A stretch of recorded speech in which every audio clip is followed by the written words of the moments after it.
Last night, the Los Angeles Lakers met up with the New Orleans Pelicans in Los Angeles. The Lakers won their seventh game in a row. The final score to this one was 136 to 115. Outside of Zion Williamson, the New Orleans Pelicans really had nothing working for them. Trey Murphy was the only other efficient Pelican that really played well. But Zion was the one who really kept them in the game up until I'd say halfway through the third quarter when the Lakers started to run away and the Pelicans just had no answer. It looked like they just I wouldn't say they gave up. They were still trying, but they just had no energy after the Lakers kept making runs, kept making pushes, and eventually the Pelicans were just not able to respond anymore. And that is what happened halfway through the third quarter when the Lakers started to run away with this one. As I said, final score 136 to 115. This win gets the Lakers to 39 and 21 on the year, keeps them in the running for second in the West. They are still second in the West for the time being, but they have a really tough stretch coming up. So we'll see if they can maintain that seeding.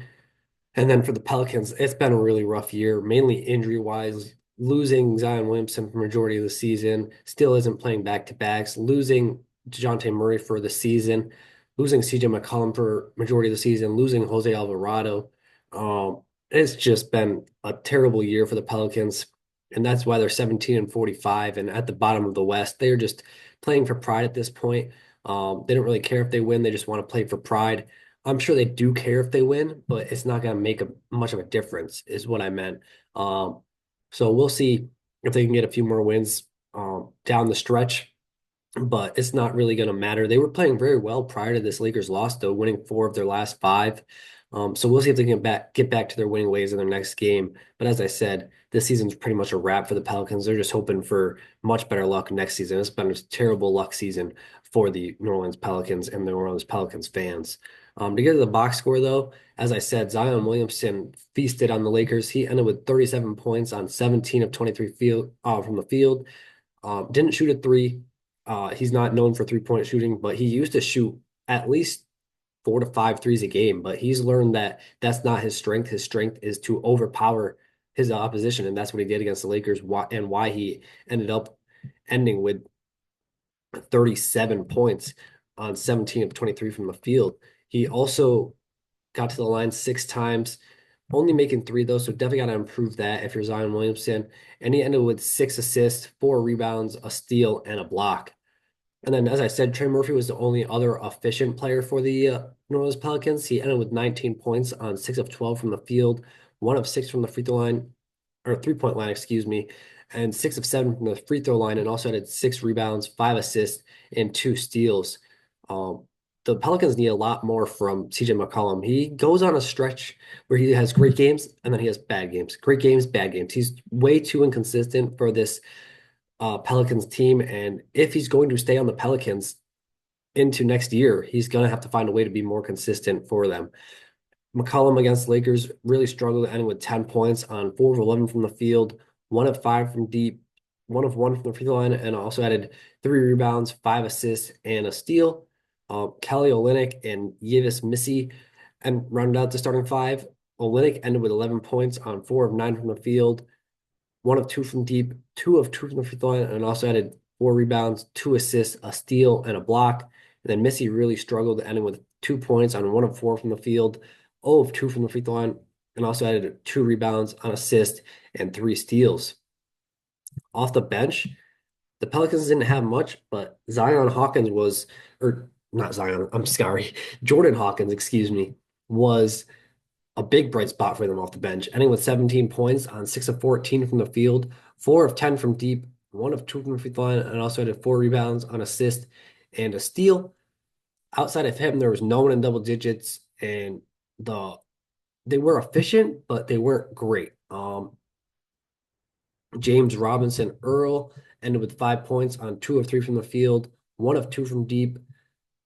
Bruce Brown, who they acquired for Brandon Ingram, didn't do much. He ended with 4 points on 2 of 5 from the field, 0 of 2 from deep, and also had 5 rebounds, an assist, and a steal. Jose Alvarado really struggled, ending with 5 points on 2 of 8 from the field, 1 of 6 from deep, and he also added 2 rebounds and 3 assists as well as a steal. And then Carlo Matkovic, I hope I'm pronouncing that right, ended with 5 points on 2 of 4 from the field, all of one from deep, 1 of 1 from the free throw line, and also added 4 rebounds, 3 assists, and a block. The only other player to get minutes was, sorry, I have to see what his name is. There's a lot of new names on this Pelicans team because of all the injuries, as I mentioned. Jamal Cain, but him and James Robinson Earl were the garbage time minute people. Cain didn't get a shot up, so he didn't end with any points, but he did end with 2 assists and 1 rebound. Overall, the Pelicans shot 49% from the field, 26% from deep, really rough shooting night from deep for them, 66% from the free throw line. So definitely got to work on that moving forward if you're the Pelicans. Only turned over 9 times though, so that's a bright spot, but definitely have to work on the 3-point shooting and the free throw shooting because they shot it well from the field. And that's why they were in the game for a majority of the game. But you have to make your threes at a higher clip, especially in today's NBA, and have to make your free throws at a higher clip moving forward if you're the New Orleans Pelicans. For the Lakers, Luka Doncic and LeBron James each had 30 plus. Luka Doncic actually ended with 30 points and 15 assists. He is the fourth Laker of all time to do that, joining Magic Johnson, Jerry West, and LeBron James. Absolutely insane. It's only been a month and he's already achieving milestones like that. Um, Luka ended with 30 points on 9 of 19 from the field, 6 of 13 from deep, 6 of 11 from the free throw line, and also had 8 rebounds, 15 assists, a steal, and a block. Did have 5 turnovers though, but as I said in my previous video, it's going to take some time for him and LeBron to build that chemistry. They both are struggling with turnovers because of that. But once they build that up, I believe that they will both clean up their turnovers.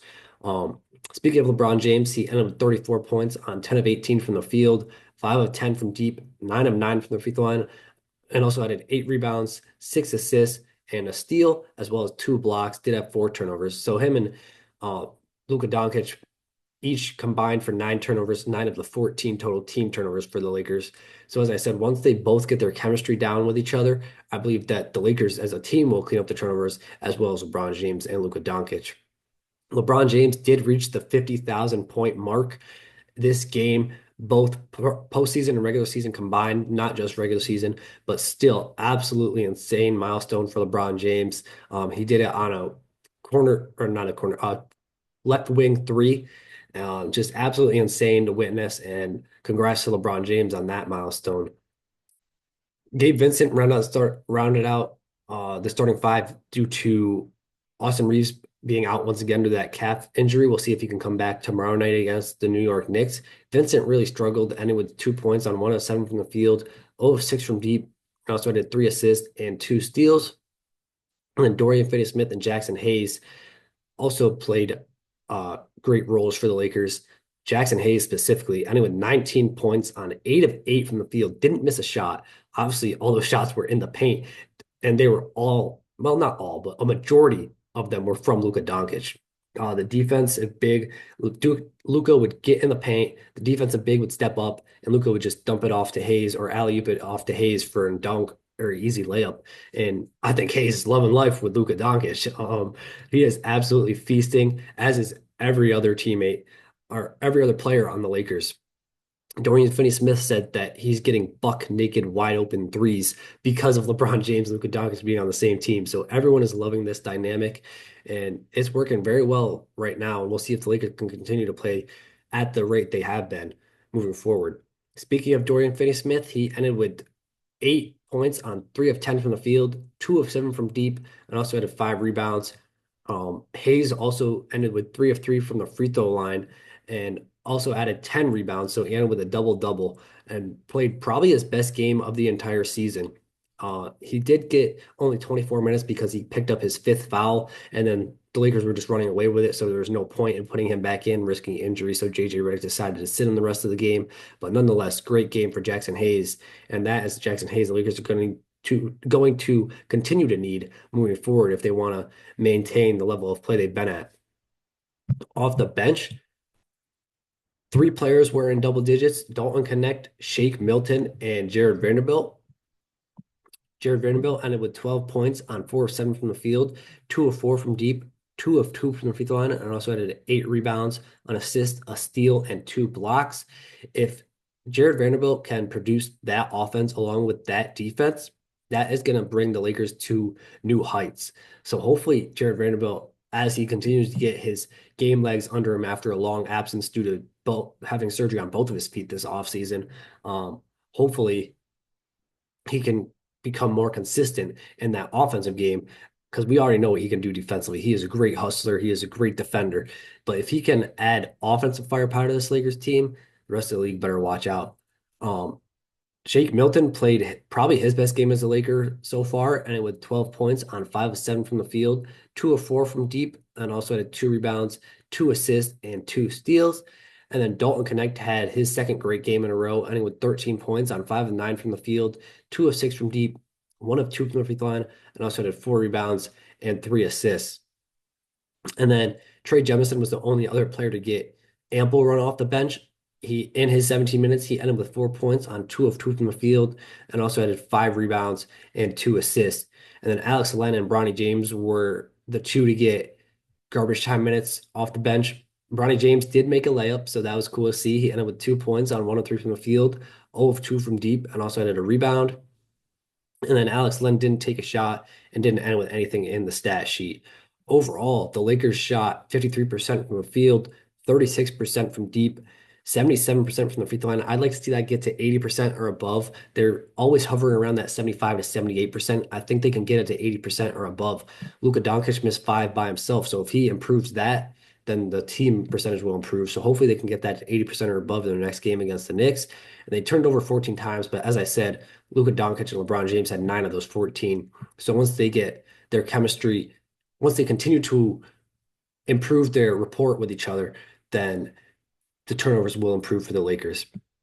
And we'll see if they can do that moving forward, starting tomorrow night against the New York Knicks, another very tough opponent the Lakers will have to face. And then, as I said, for the Pelicans, just a really rough year this year.